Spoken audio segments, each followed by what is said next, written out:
Hey, what's up, everybody? It's Charles, and welcome you guys to another episode of the Dreamerspro Show, where we cover everything from sports, hot topics, classic debates, entertainment, and when we give you guys a fresh perspective on things and how we see them. And today I'm going to have a hell of a time producing this video, as I always do. So let me go ahead and get into this topic right here. So as all of you know, I feel that the current GOAT debate that we have going on in the NBA is a total sham and it's a total farce. I think it's nothing but a bunch of smoke and mirrors and a bunch of, magic tricks, in my personal opinion. Because when you sit back and peel back the curtain, you realize there's a bunch of nothing there, right? You peel back the curtain and you realize there's nothing there, just a bunch of smoke screens, in my personal opinion, right? I've always felt that Michael Jordan was the GOAT. And Kobe Bryant is my favorite player, funny enough, right? But I was able to divorce myself from my emotions and just look at the facts and come to a conclusion that is quite obvious, but some people, for whatever, can't seem to divorce themselves from reality.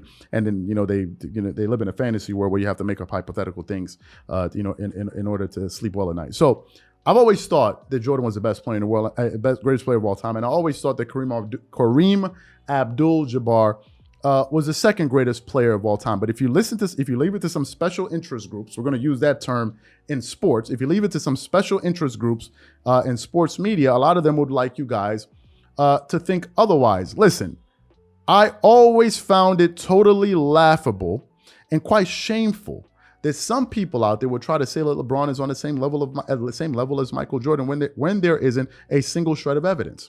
But it seems like for some people, this year was the final straw, because after LeBron James, who some consider to be the GOAT, got eliminated from the play-in tournament,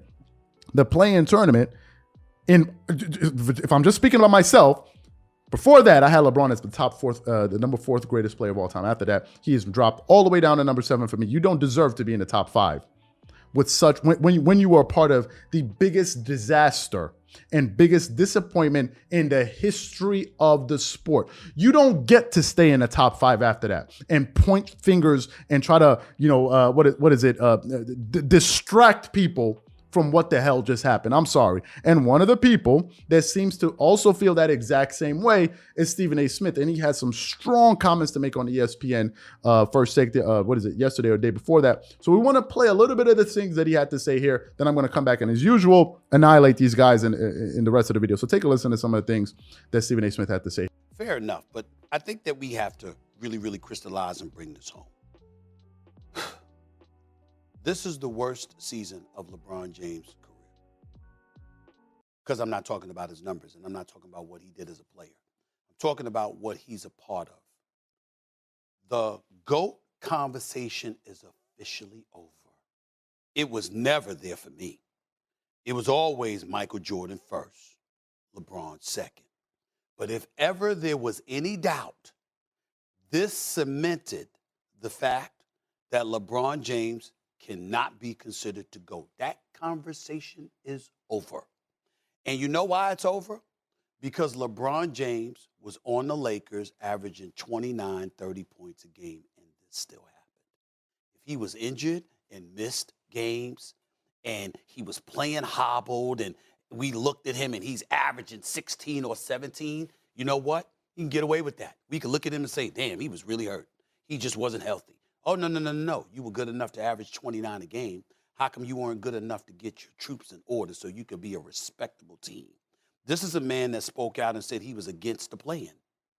Now you ain't even make the play-in. Okay, the New Orleans Pelicans, without Zion Williamson, and the San Antonio Spurs, years removed from the retirement of Tim Duncan, Manu Ginobili, and Tony Parker, nowhere close to 500, they are going to the playoffs ahead of a team led by LeBron James. Now, First of all, let me say this.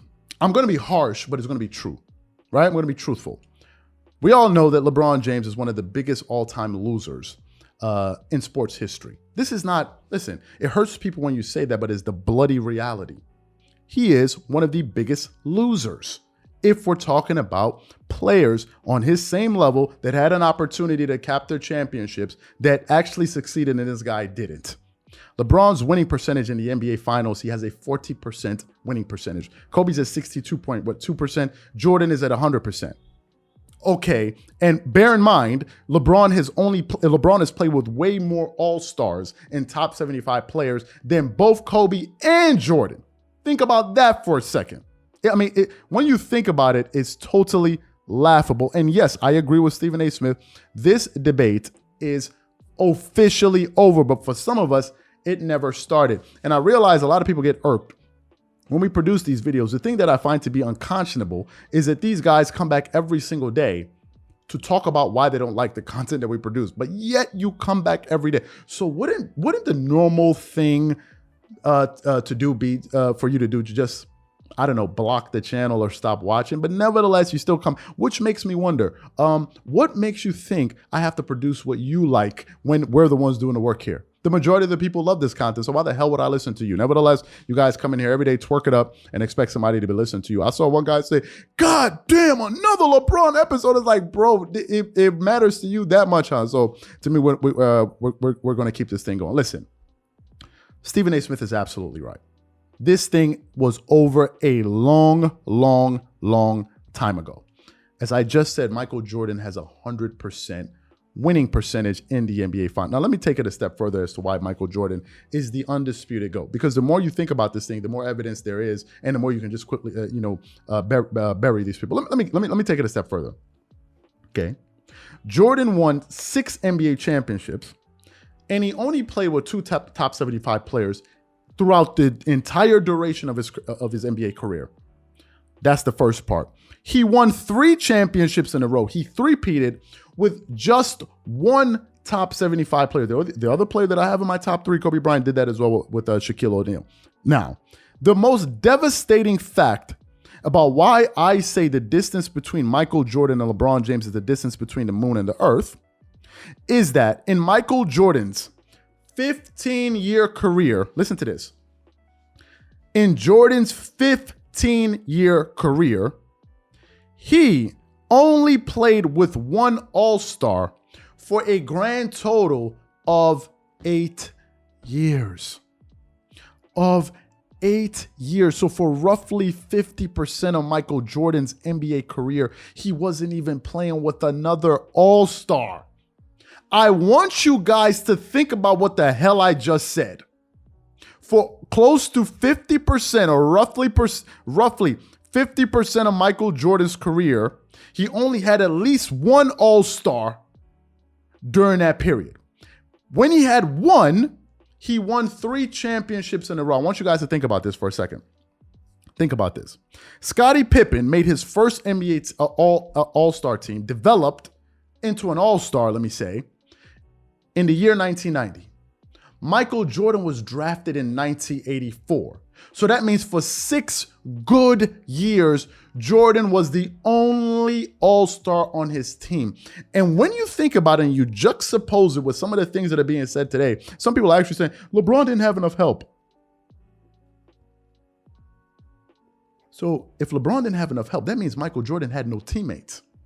If LeBron doesn't have help, then what did Jordan not have? Think about this. Scottie Pippen becomes an All-Star in the year 1990. Jordan had been playing for 6 years without an All-Star. Scottie Pippen then was an All-Star from 1990 to the year 1997, the last dance, that period, right?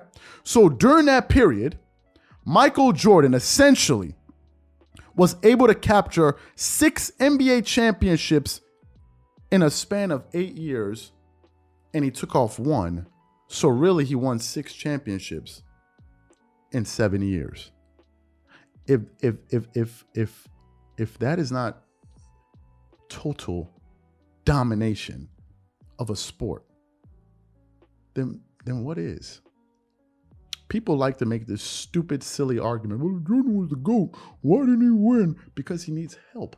Duh. And the more you say that Jordan couldn't win without help, you don't realize that you're actually shooting yourself in the foot. Because I can turn around and say to you, okay, fine, but your guy had help, so why didn't he win? Which one is more egregious? Which one is more egregious? The guy that didn't have help and didn't win, or the guy that had help and couldn't win? This is why a lot of these arguments that these people make are flat out idiotic. But nevertheless, they get it over droves and droves of people. And then they come here in the comment section and then they start harassing people. Stephen A. Smith is absolutely right. It's officially over. What I'm adding to it is it never started. It was a total sham. a total sham in my personal opinion. There are better, more deserving people like Kareem and Kobe that deserve to be compared to Michael Jordan than some of y'all go. I'm not going to stop. The reason I won't stop is because when Nick Wright and them stop, I'll stop. But until they stop, I won't stop. If we have to tolerate them, you have to tolerate me. That's the trade-off. Catch you guys on the next episode. Peace.